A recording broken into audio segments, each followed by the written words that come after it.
Good morning my everybody dear students. Chemistry की class में आपका फिर से स्वागत है। एग्रीकल्चर केमिस्ट्री में हमारा लेक्चर नंबर 8 है और 8वें लेक्चर में हम चट्टानों का वर्गीकरण पढ़ रहे थे, जिसमें हमने आग्नेय चट्टानों को उत्पत्ति के आधार पर तो दो भागों में बांटा था। एक तो था आंतरिक आग्नेय चट्टान और दूसरा था बाह्य आग्नेय चट्टान। इसके बाद रासायनिक संगठन के आधार पर आग्नेय चट्टान का वर्गीकरण देख रहे थे, जिसके आधार पर हमने 3 भागों में बांटा था। एक अम्लीय आग्नेय चट्टान, एक सामान्य या माध्यमिक आग्नेय चट्टान और तीसरी थी भास्मिक आग्नेय चट्टान। तो उसमें हम पहला लिखेंगे अम्लीय आग्नेय चट्टान। अम्लीय आग्नेय चट्टान।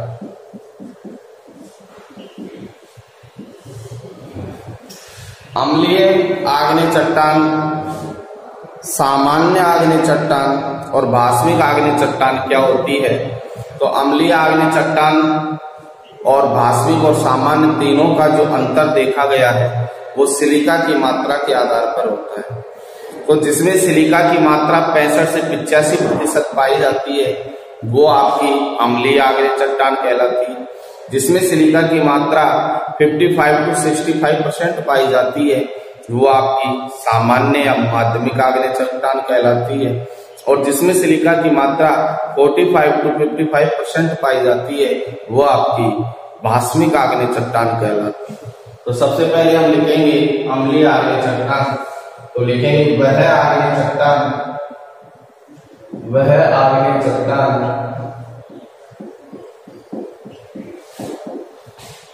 जिसमें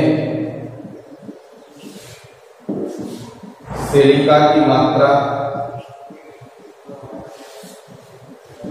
65 से 85% पाई जाती है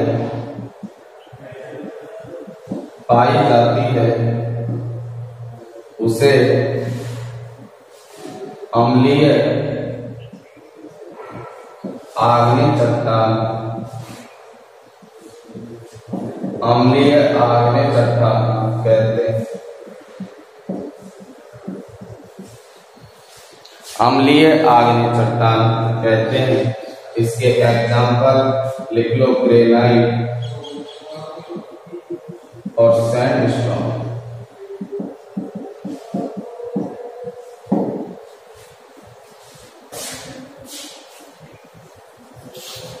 ग्रेनाइट और सैंडस्टोन, सैंडस्टोन को बोलते हैं बालू पत्थर।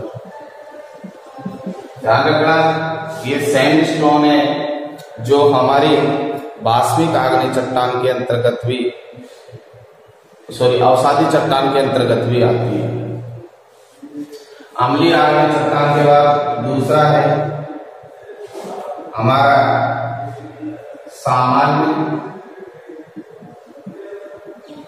या माध्यमिक आग्नेय चट्टान।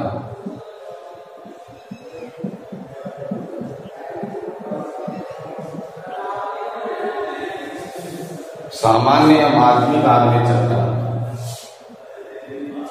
तो इसमें लिखेंगे वह आग्नेय चट्टान जिसमें सिलिका की मात्रा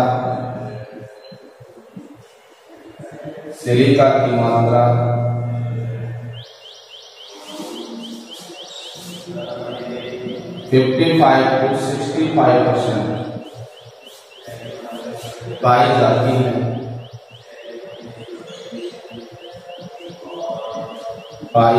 है उसे सामान्य या माध्यमिक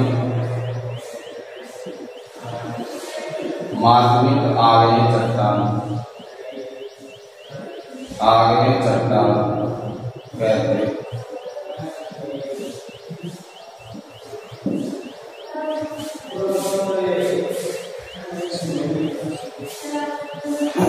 एग्जाम्पल लिख सकते हैं इसके एंडीसाइड, डायोड और सीएनाइड।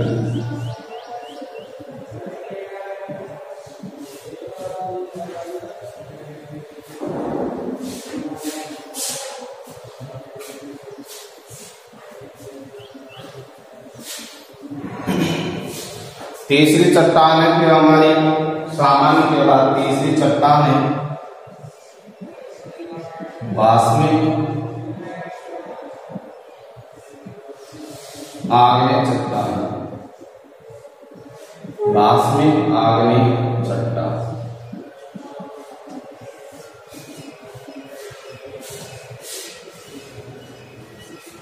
बास्मिक आग्नेय चट्टान बास्मिक आग्नेय चट्टान। देखो बास्मिक आग्नेय चट्टान क्या होगी कि वह आग्नेय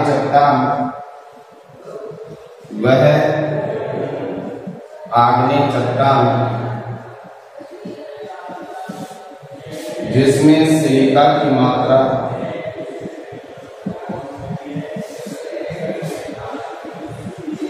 जिसमें सिलिका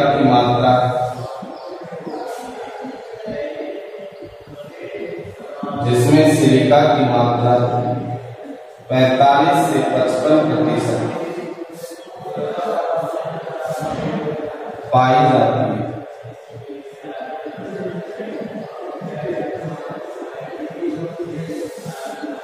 उसे बास्मिक आग्नेय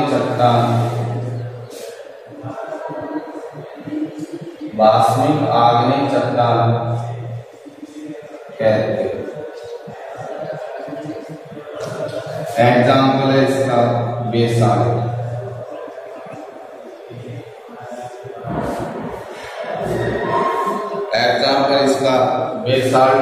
और दूसरा एक एग्जाम्पल लिख सकते हैं लाइमस्टोन। और लाइमस्टोन का मतलब होता है चूना पत्थर।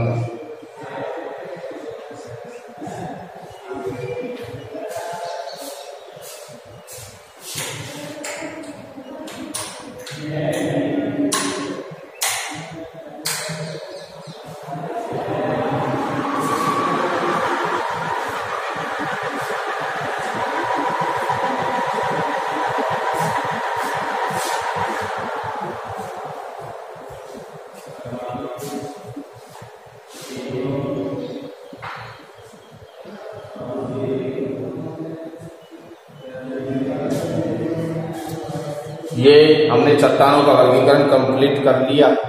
अब हम कुछ मुख्य आग्नेय चट्टान पढ़ेंगे, जिसमें आपके सिलेबस में 2 मुख्य आग्नेय चट्टान है, एक ग्रेनाइट और एक है बेसाल्ट। तो हम सबसे पहले चर्चा करेंगे ग्रेनाइट के बारे में कि ग्रेनाइट जो चट्टान होती है वो पता है आपको कौन सी प्रवृत्ति की होती है? अम्लीय आग्नेय चट्टान होती है। अम्लीय आग्नेय चट्टान होती है जिसका रंग क्या होता है? हल्का होता है। इसके जो कण होते हैं क्रिस्टलीय होते हैं, दानेदार होते हैं, तथा ये दानेदार कण होते हैं जो चमकदार होते हैं।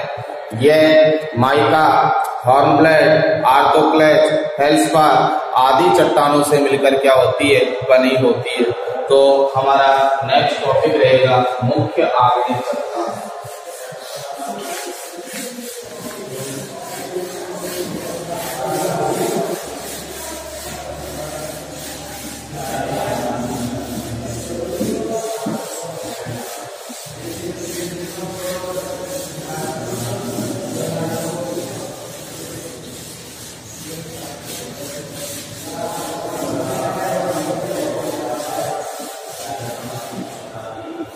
मुख्य आग्नेय चट्टान,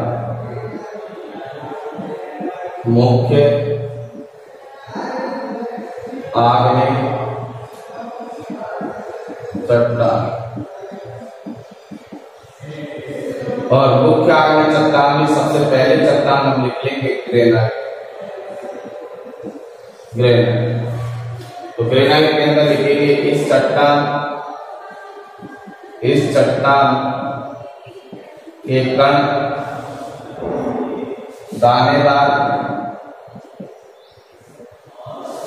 दानेदार कौमा क्रिस्टलीय व कठोर होते हैं। इसके दानेदार कण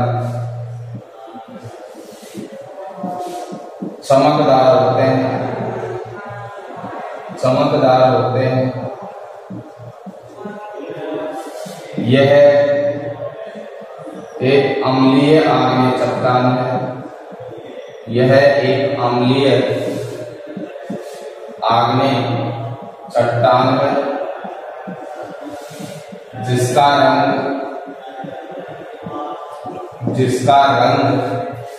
हल्का होता है। यह चट्टान फेल्सपार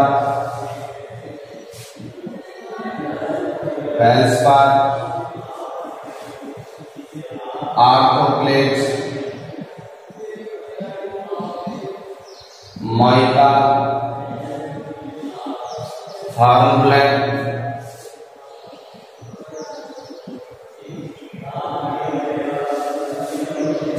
चट्टान से मिलकर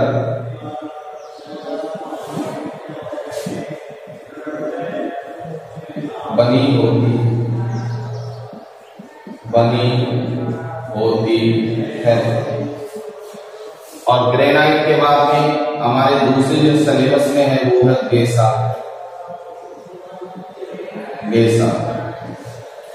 अब बेसाल्ट चट्टान क्या होती है कि बेसाल्ट चट्टान के कण सूक्ष्म क्रिस्टलीय संगठन वाले होते हैं तथा बेसाल्ट जो चट्टान होती है वो भास्मिक प्रवृत्ति की होती है जिसका रंग गहरा होता है तथा यह गहरे हरे रंग से गहरे काले रंग की हो सकती है। सामान्यतः इस चट्टान का जो रंग पाया जाता है वो गहरा भूरा या गहरा काला रंग होता है। तो इस प्रकार से हम बेसाल्ट के बारे में लिखेंगे। यह चट्टान सूक्ष्म क्रिस्टलीय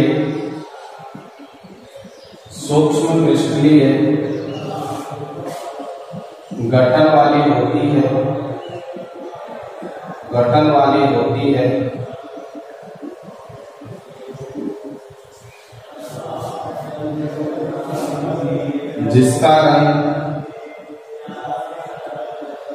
जिसका रंग गहरा होता है।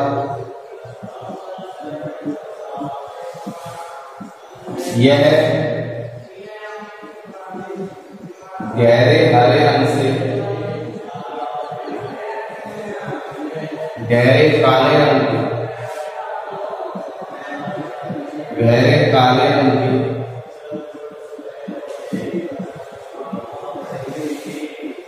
हो सकती है। सामान्यतः यह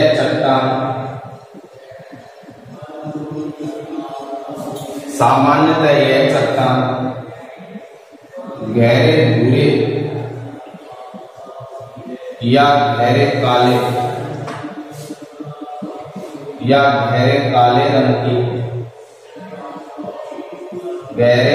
रंग की होती है। गहरे काले रंग की होती है। यह चट्टान भास्मिक प्रवृत्ति की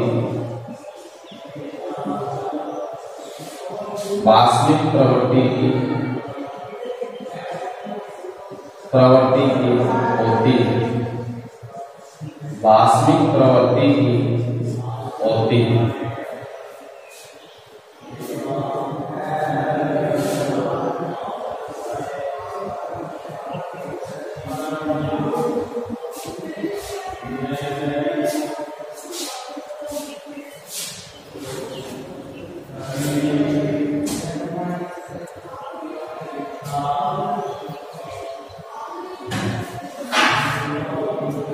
अब ये हमारी मुख्य आग्नेय चट्टान हो गई। मुख्य आग्नेय चट्टान के बाद हम दूसरे चट्टानों के वर्गीकरण में आग्नेय चट्टान के बाद दूसरी चट्टान हमने देखी थी अवसादी चट्टान। तो अवसादी चट्टान के बारे में चर्चा करेंगे।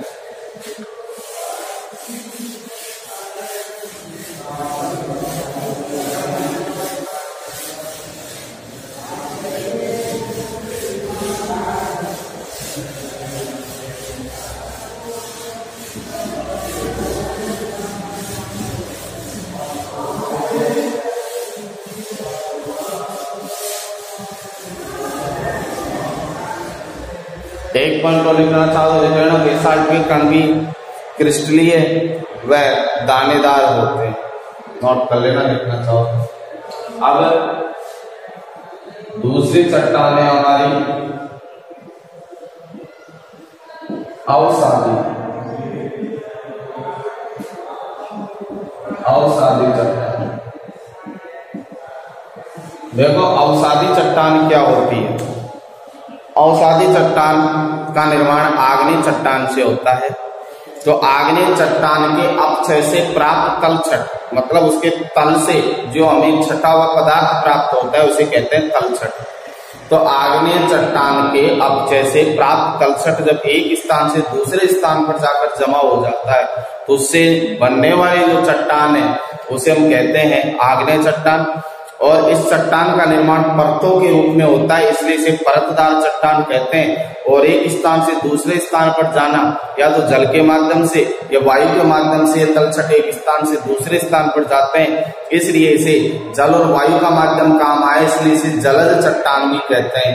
इसके उदाहरण है सैल, लाइमस्टोन, सैंडस्टोन। ये सब कौन सी चट्टान के उदाहरण है? अवसादी चट्टान के उदाहरण है। तो लिखेंगे हम अवसादी चट्टान में कि आग्नेय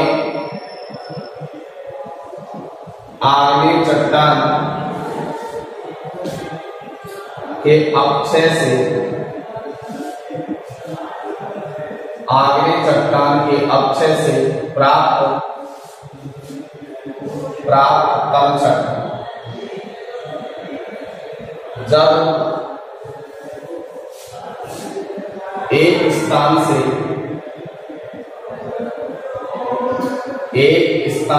दूसरे स्थान पर जमा हो जाता है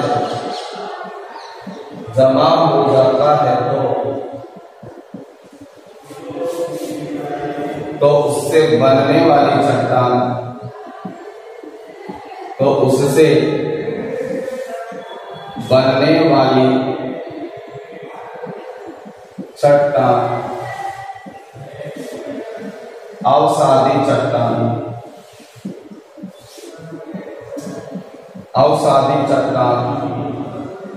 कहलाती है। अवसादी चट्टान कहलाती है। दूसरा पॉइंट लिखेंगे इस चट्टान का निर्माण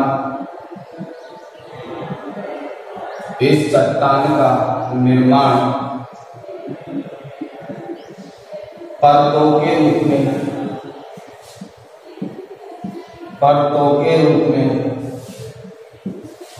होता है,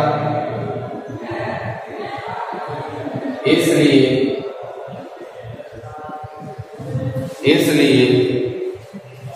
इस चट्टान को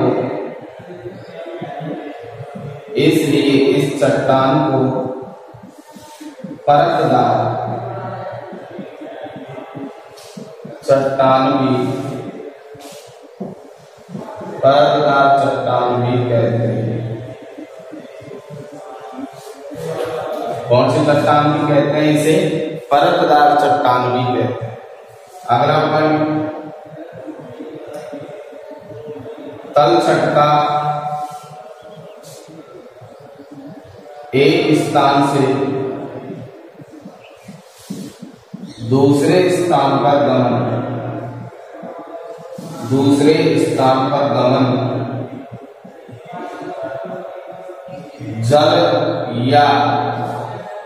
जल या वायु के माध्यम से होता है।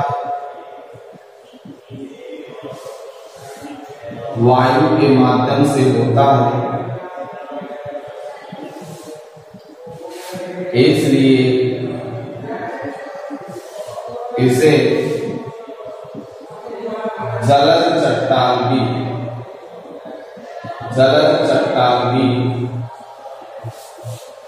कहते हैं। एग्जाम्पल इसका सैंडस्टोन, और सैंडस्टोन को बोलते हैं बालू पत्थर। दूसरा है लाइमस्टोन, लाइमस्टोन को बोलते हैं चूना पत्थर। सैल और डायोमाइट, और एक उदाहरण लिख सकते हैं डोलोमाइट।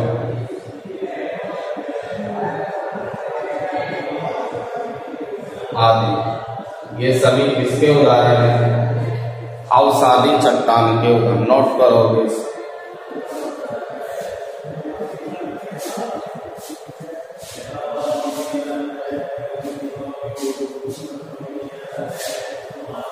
तो ये अवसादी चट्टान के बारे में हमने पढ़ा। फिर इसके बाद में हम अवसादी चट्टान की मुख्य विशेषताओं के बारे में चर्चा करेंगे। फिर मुख्य अवसादी चट्टानों में कुछ अवसादी चट्टानों का हम वर्णन देखेंगे, जो हम नेक्स्ट की क्लास में करेंगे। आज की क्लास के लिए धन्यवाद। जय हिंद, जय भारत।